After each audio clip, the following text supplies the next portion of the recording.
Iran में एटमी lab वाले शहर में धमाका हुआ है। ईरान के 3 ऐसे एटमी प्लांट जहां पर एटमी प्लांट मौजूद हैं उन शहरों में धमाके हुए हैं।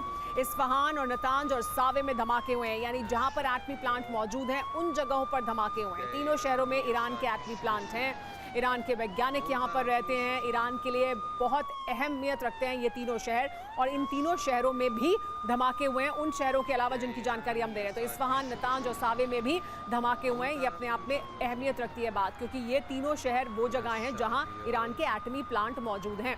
हमारे साथ अनुज माथुर जी मौजूद हैं। अनुज जी, क्या एप्स्टीन फाइल की वजह से जिस तरह के हालात बने उसके बाद अमेरिका सीधे तौर पर इसमें आएगा, या अभी कुछ और समय लगेगा उसमें?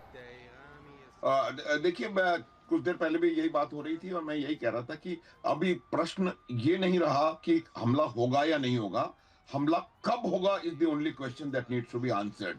और मुझे लगता है कि जिस प्रकार से ये हमले हुए हैं, ये एक बहुत ज्यादा कोऑर्डिनेटेड और बहुत सही प्रकार से ऑर्केस्ट्रेटेड हमले हैं, और इस हमले को ये अचानक से नहीं हुआ है। इसके लिए मुझे लगता है काफी समय से प्लानिंग चलती रही होगी। और कुछ समय पहले जिन टारगेट्स की हम बात कर रहे थे कि किन किन टारगेट्स के ऊपर ईरान में हमला हो सकता है, एग्जैक्टली उसी पैटर्न पर उन्हीं टारगेट्स को एंगेज करने की कोशिश की गई है। इस वक्त अमेरिका में मौजूद हैं, इस वजह से मैं जानना चाहूंगी कि वहां किस तरह की चर्चा है इस वक्त इसको लेकर। देखिए, यहाँ जो मैं जो भी थोड़ा बहुत मेरे जो इन्वॉल्वमेंट लोगों के साथ रहा है, उनका यही मानना है कि कहीं ना कहीं ट्रंप के नीतियों के खिलाफ, ट्रंप की ग्रीनलैंड नीति के खिलाफ, ट्रंप की ईरान नीति के खिलाफ यहाँ पर बहुत ज्यादा मुझे लगता है बहुत एक माहौल बन रहा है। और यहाँ के लोग जो हैं वो उनकी नीतियों का पूरी तरह से समर्थन नहीं कर रहे हैं। मेरा यह मानना है कि ट्रंप को शायद इस मिड टर्म इलेक्शन जो एंड ऑफ द ईयर में है, वहां पर अपनी हार लगभग निश्चित तय नजर आ रही है। इस वजह से वो इस प्रकार के कुछ, लेकिन फिर भी वही बड़ा सवाल कि अभी वो कौन से बिंदु हैं जो ये निर्धारित करेंगे कि अगले कुछ घंटों में क्या होने वाला है। हम आपको तस्वीरें लगातार दिखा रहे हैं जो चिंताजनक हैं, जो ईरान से निकलकर सामने आ रही हैं मनीष, लेकिन फिर वही बड़ा सवाल कि अगले कुछ घंटों में क्या होगा, ये इसी बात पर निर्भर करेगा जो आप ये कह रहे हैं कि किस पर हमला किया गया, कौन टारगेट पर था, क्या कोई टारगेट टेकआउट किया गया जो हाई वैल्यू टारगेट था, यानी बहुत अहमियत रखता है ईरान के लिए इस तरह के किसी व्यक्ति को अगर टारगेट किया गया। मैं आपके पास आऊं उससे पहले एक और बड़ी जानकारी दे दें दर्शकों को, फिर आपके पास आएंगे मनीष। ईरान के एक और शहर में धमाके की जानकारी मिल रही है।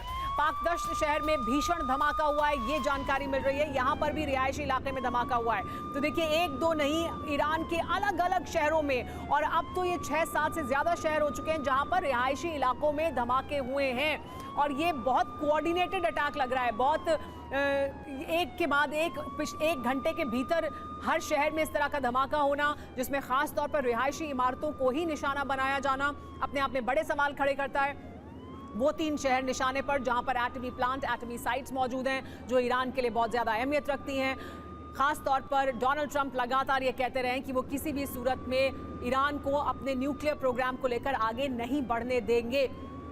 मनीष, अगले कुछ घंटों में क्या कुछ होगा? हम तस्वीरें भी दिखा रहे हैं, देखिए। अब अगले कुछ मिनटों में, कुछ घंटों में क्या होने वाला है? क्या हम कह सकते हैं कि इसके बाद युद्ध की शुरुआत हो गई है? देखिए, इस बात का एहसास ना केवल हमें और आपको है, इजराइल को भी है। और इसलिए आप देखिए कि जैसे ही ये खबर सामने आई, सबसे पहले इजराइल की तरफ से बयान आया कि हमारा इसमें कोई हाथ नहीं है। तो अब जो दूसरी बात आ रही है कि जो धमाके हुए उसमें टारगेट पर कौन था। 4 लोगों की मौत की बात आ रही है बंदर अब्बास में, जो कि पोर्ट सिटी है।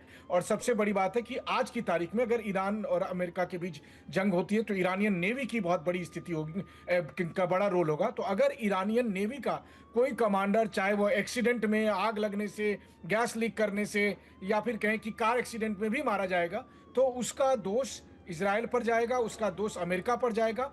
और फिर जिस तरह से कि ईरान ने साफ कह रखा है कि आप चाहे काइनेटिक स्ट्राइक करें या फिर आप सर्जिकल स्ट्राइक करें, आप चाहे लिमिटेड करें, अनलिमिटेड करें, हर स्थिति में फिर हम इसे ऑल आउट वॉर की तौर पर लेंगे। तो आपका जो सवाल है कि अगले कुछ घंटे में मनीष, इसी से जुड़ी एक और बड़ी खबर आ रही है, इसी से जुड़ी एक और बड़ी जानकारी है कि IRGC के गेस्ट हाउस में धमाका हुआ है। इमारत का बड़ा हिस्सा क्षतिग्रस्त हुआ है। IRGC के ऑफिसर इमारत में मौजूद थे। IRGC के गेस्ट हाउस में ही धमाका किया गया है। इमारत का बड़ा हिस्सा इसकी वजह से क्षतिग्रस्त हो गया है, यानी सीधे IRGC के गेस्ट हाउस हाउस पर ही अटैक किया गया। मनीष, अब इसको किस तरह से देखेगा ईरान? इसका जवाब क्या जरूर देगा और क्या टारगेट पर सबसे पहले इजराइल होगा? देखिए, मुझे लगता है कि आईआरजीसी के जिस गेस्ट हाउस की बात कर रहे हैं उसी की तस्वीरें हम बंदर अब्बास से दिखा रहे हैं कि वो 8 स्टोरी बिल्डिंग थी जिसकी 2 स्टोरी पूरी तरह से धमाके की वजह से क्षतिग्रस्त हो गई है। और वैसी स्थिति में उसके अंदर जाहिर है कि रहने वाले लोगों की बचने की उम्मीद कम दिखाई दे रही है। 4 लोगों के मारे जाने की बात आती है। अब ये 4 लोग कौन है, ये 4 लोग कौन है, इसकी आइडेंटिटी तय करेगी कि क्या पूरा का पूरा मिडिल ईस्ट जलने वाला है या नहीं। क्योंकि ये 4 लोग, अगर उसमें से एक भी ईरानियन नेवी का कोई सीनियर कमांडर है तो आप समझिए कि स्थिति फिर बेहद गंभीर होने वाली है। अब जो सबसे बड़ी बात है कि देखिए, आईआरजीसी के नेवी का एक बड़ा हिस्सा बंदर अब्बास में रहता है, वहां से सब कुछ कंट्रोल होना है। लेकिन मनीष, एक और बड़ा सवाल ये भी कि क्या ये लगातार कहा जा रहा था कि हमला होगा, अटैक जरूर होगा। ईरान के लिए जिस तरह की तैयारी अमेरिका कर रहा है, जिस तरह की बातें डोनाल्ड ट्रंप कह रहे हैं, ये होने वाला है। कब होगा, इसको लेकर सवाल थे। तो क्या अभी और कुछ समय है या यही है वो जिसको हम कह सकते हैं कि शुरुआत है ये? देखिए, इस वक्त दोनों इस बीच एक और तस्वीर सामने आ रही है। देखिए, हम ये तस्वीर भी दिखा रहे हैं।